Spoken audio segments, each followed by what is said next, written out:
नमस्कार दोस्तों, मैं सुनील कुमार आपका स्वागत करता हूं। दोस्तों, आज से मैं अपनी वीडियो के माध्यम से आपको उज्जैन की खूबसूरती के बारे में और जो वहां पर लोगों की मान्यता हैं उनके बारे में मैं आपको कुछ जानकारी शेयर करूंगा। दोस्तों, आखिरकार कैसे हुई थी महाकालेश्वर की उत्पत्ति, आखिर कैसे हुई थी, वो मैं जानकारी आपके साथ इस वीडियो के माध्यम से मैं शेयर करूंगा।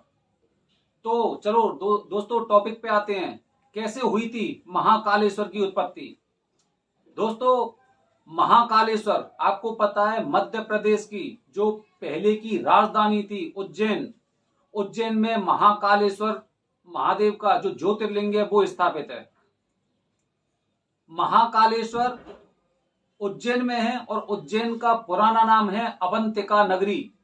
अवंतिका के नाम से आज भी काफी लोग उस नगरी को जानते हैं। तो अवंतिका नगरी में पहले के समय पर एक राजा रहते थे जिनका नाम था चंद्रसेन। दोस्तों, अवंतिका नगरी के बारे में काफी जानकारी आपको इंटरनेट के माध्यम से मिल जाएगी। और एक विशेष बात और बता रहा हूं मैं आपको कि जो महाकालेश्वर का जो ज्योतिर्लिंग है वो अभी का हाल फिलहाल का नहीं है, वो द्वापर युग से पहले का है। द्वापर युग से पहले का मंदिर है उज्जैन का महाकालेश्वर। तो अवंतिका नगरी के एक राजा थे जिनका नाम था चंद्रसेन, जो भगवान भोलेनाथ जी के बहुत बड़े भक्त थे। दोस्तों, वो अपनी नियम से अपने परिवार के साथ अपनी प्रजा के साथ बाबा की पूजा करते थे, पूजा अर्चना करते थे। उसी समय में एक दैत्य था जिसका नाम था दूषण। दूषण नाम के दैत्य ने चारों ओर हाहाकार मचा रखा था। और जब उसे इन बातों के बारे में जानकारी मिली कि हमारे पूरे जो दैत्य समाज था, जो दैत्य की जो वो थी पीढ़ी थी, उसे भगवान भोलेनाथ जी ने नष्ट किया था, उन्हें भस्म कर दिया था, तो वो भोलेनाथ जी के जितने भक्त थे उनका वो विरोध करने लगा और उन पर तबाही मचाने लगा। ऐसे ही वो धीरे धीरे करके जहां जहां भी उसे शिव भक्त मिलते थे उन शिव भक्तों को वो एकदम तुरंत ही एकदम चबा के खा जाता था और उनको नष्ट कर देता था, उनके परिवारों को पूरी तरह से नष्ट कर दिया था। जब उसे पता चला, दूषण दैत्य को जब पता चला कि अवंतिका नगरी में एक चंद्रसेन नामक राजा हैं जो भगवान भोलेनाथ जी के बहुत बड़े भक्त हैं, तो उससे रहा नहीं गया और उसने सोचा कि इतने बड़े भक्त को मारकर मेरी आत्माओं को और जो हमारी पीढ़ी पहले भगवान भोलेनाथ जी के द्वारा नष्ट हुई है उनकी आत्मा को शांति मिलेगी। तो उसने प्रण कर लिया कि दूषण दैत्य और चंद्रसेन राजा थे उनकी नगरी में पहुंच गया और वहां पर जाकर वो और तबाही मचाने लगा। राजा चंद्रसेन को पता चला कि दूषण दैत्य आ गया है, क्योंकि उसका आतंक चारों ओर फैला हुआ था।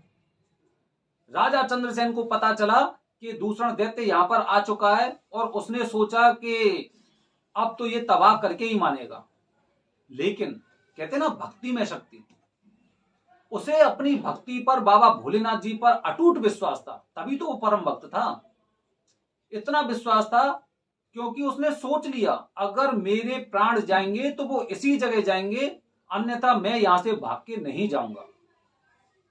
तो जो और प्रजा थी जो जो वहां पर भोलेनाथ जी की पूजा करते थे, उनका परिवार था, वो सब की सब जो शिवलिंग बनाया था और वहीं पर वो पूजा अर्चना करने लगे। और तुरंत ही वहां पर दूषण दैत्य आ गया। और दूषण दैत्य जैसे ही वहां पर आया तो एकदम उसने राजा को पकड़ने की कोशिश की, उसे अपने शिकंजे में लेना चाहा। तभी पृथ्वी को फाड़कर और महाकाल वहां से प्रकट हुए।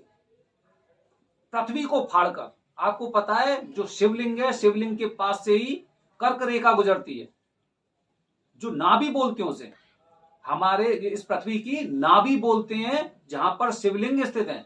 वहीं से पृथ्वी को फाड़कर एकदम बाबा प्रकट हुए और उन्होंने दूषण दैत्य को उसी समय भस्म कर दिया। इस प्रकार दूषण दैत्य का अंत हुआ, जो चारों ओर आतंक और हाहाकार मचा हुआ था।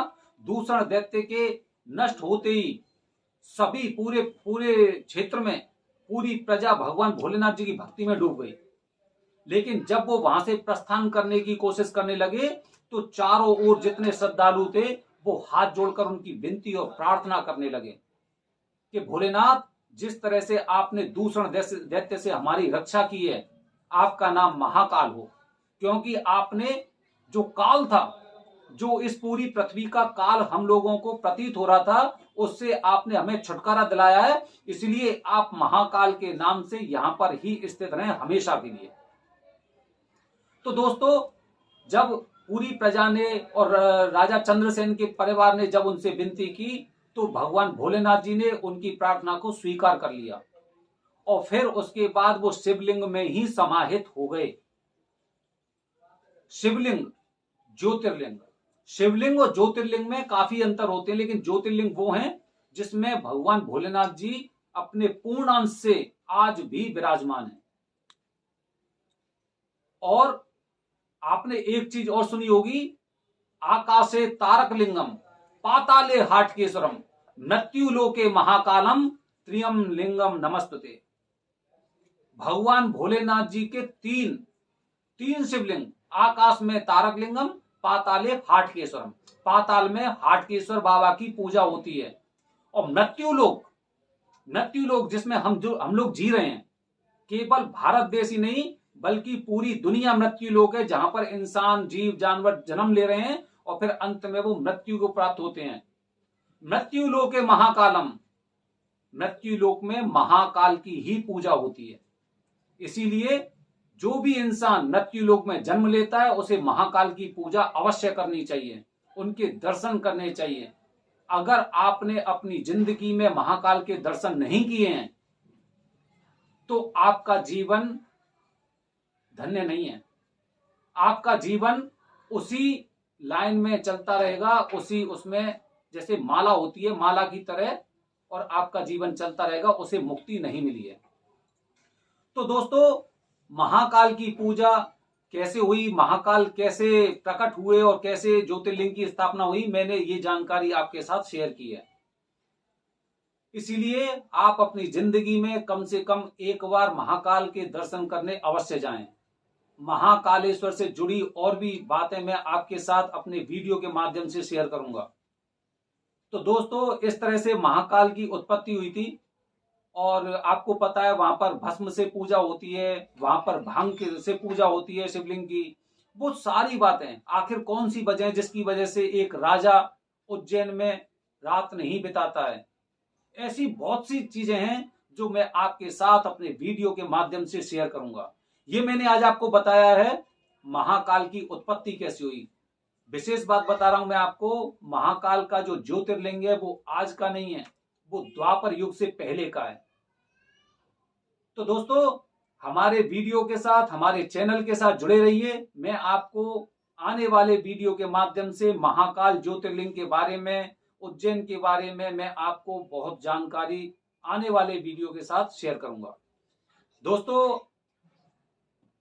आप हमारे वीडियो को ज्यादा से ज्यादा लोगों तक शेयर करें और हमारे चैनल को सब्सक्राइब करते रहें अधिक से अधिक जानकारी पाने के लिए। धन्यवाद दोस्तों। जय हिंद, जय भारत, हर हर महादेव।